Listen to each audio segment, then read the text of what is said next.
Hey, extremely average man here. At the range right now, don't mind all the gunfire around me. In my last video, I did the AR-15, the 20-inch, here it is. And I did a little montage of painting it, and I was kind of going for a new design. However, not really crazy the way it turned out. Kind of stripey, and I don't know, just didn't really come out the way I wanted it to.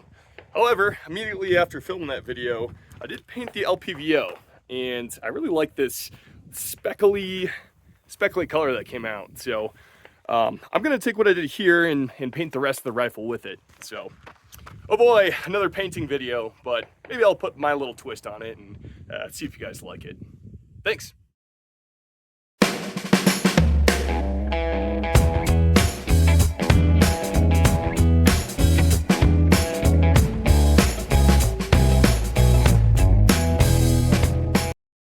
Alright, here's all the supplies you'll need to paint your rifle, or the color I'm doing anyway.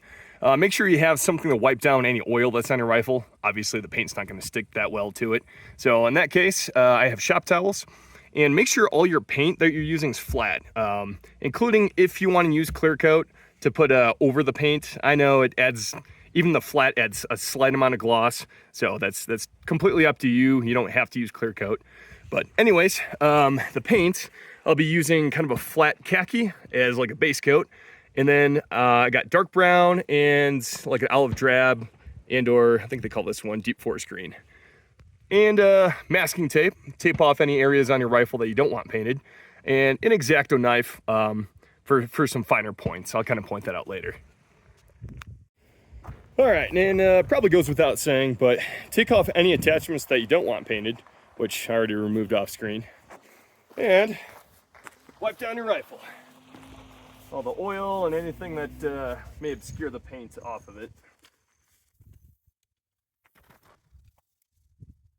Especially by the charging handle.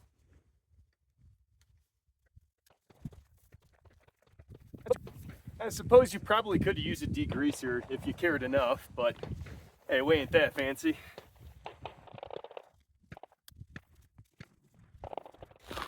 Alright, now after you're done wiping things down, now we're going to tape up and or plug up any areas that we don't want painted.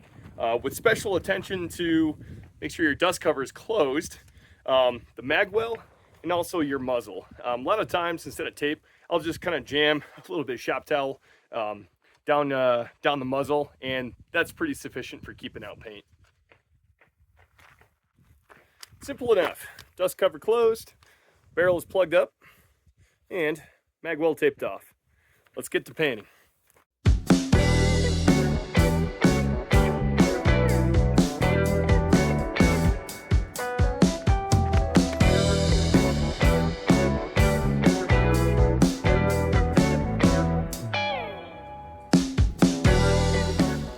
As previously stated, this is going to be your base coat, being the flat dark earth and or khaki and or tan. All right, so we're going to cover the whole thing in this.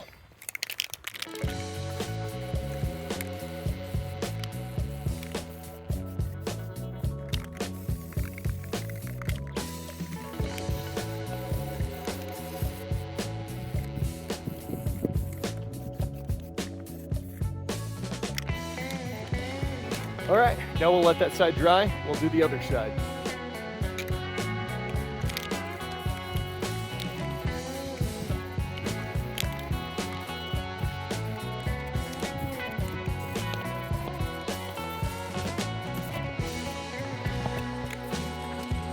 It's pretty good for a base coat.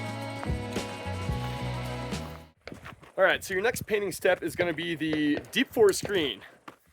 And you can kind of see it here on the LPVO, basically doing stripes going across.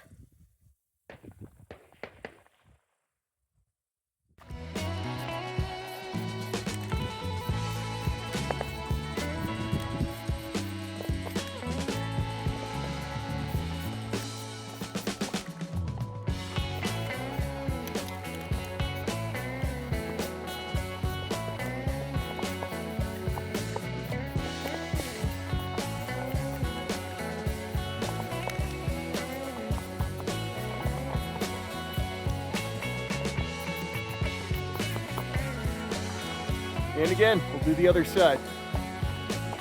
A little trick I like to do, since we already striped one side, I like to kind of check the back side to see which direction the stripe is going and kind of match it on the other side of the rifle. So I know these two stripes, one's going that way, this one's going that way.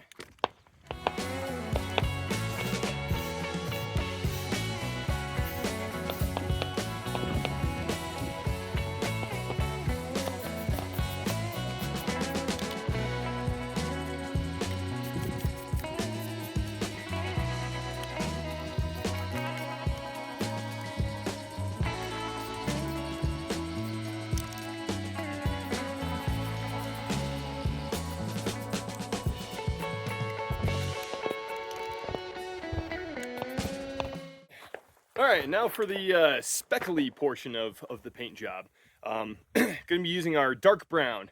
And the reason why it's all speckly or speckly is because the nozzle, I've used this so many times, the nozzle's actually getting pretty blocked up. So that's why it just kind of spits out. If you're trying to replicate this, which that's probably the whole reason why you're watching this video, try to look for those cans with an adjustable nozzle. That'll probably help you out. Or just, you know, plug up your nozzle.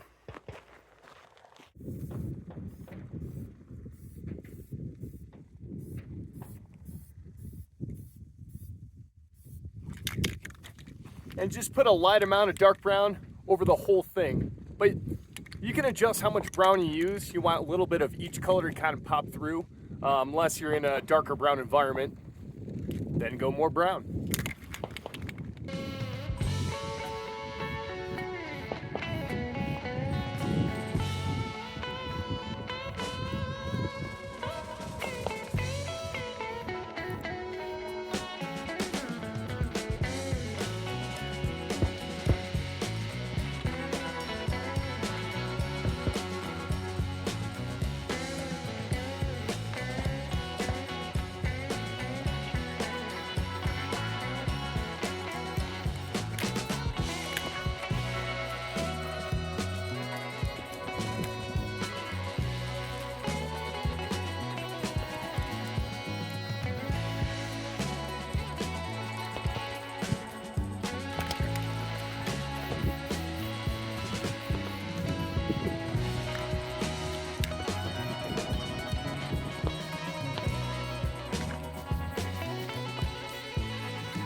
And I know this last step is controversial, that's why I'm keeping it as an option.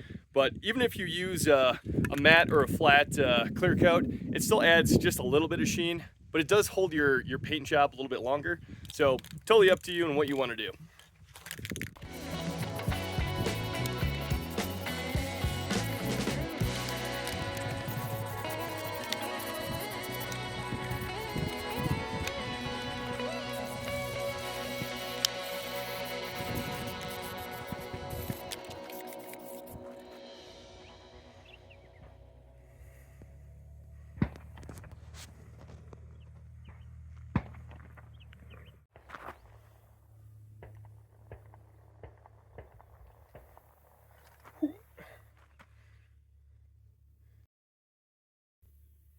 All right, let's throw the attachments on. Oh yeah, this one came out really good. I'm actually really pleased. Matched the LPVO perfectly. And out west, you know, I'm gonna call this like a high desert Speckle, HDS. Okay, so this brings us to the Exacto knife portion. And just give you some perspective, I have my rifle kind of mounted like this to show off the LPVO. And this is how I like to, if you want to tape off a couple sections, like on the LPVO, like the illumination setting or even your zoom indicators right here, or anything else you want to block off. I'll tape the masking tape and, you know, just kind of find the width and the length. What I like to do is just kind of slice a little section like this.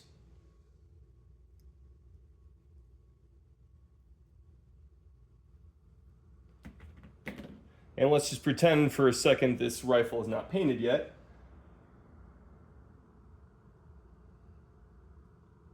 Tape off sections like that. And then obviously to wrap it all the way around, I would just cut, 3 or 4 more strips and put it around.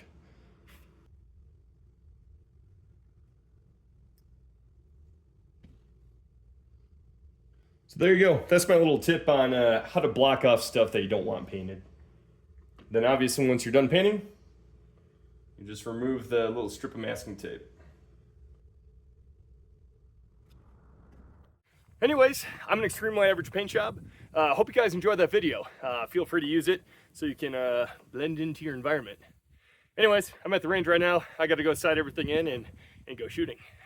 We'll see you on the next one. Bye.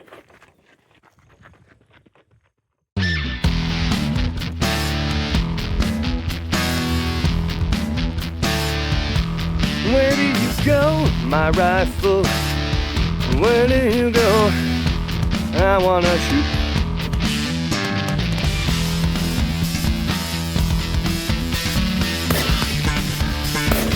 Oh yeah, more accurate when you paint it properly.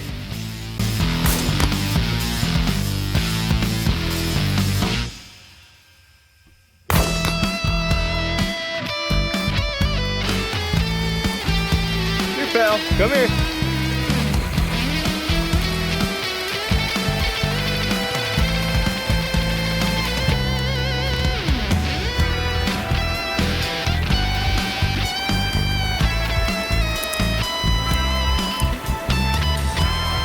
Yeah, good boy.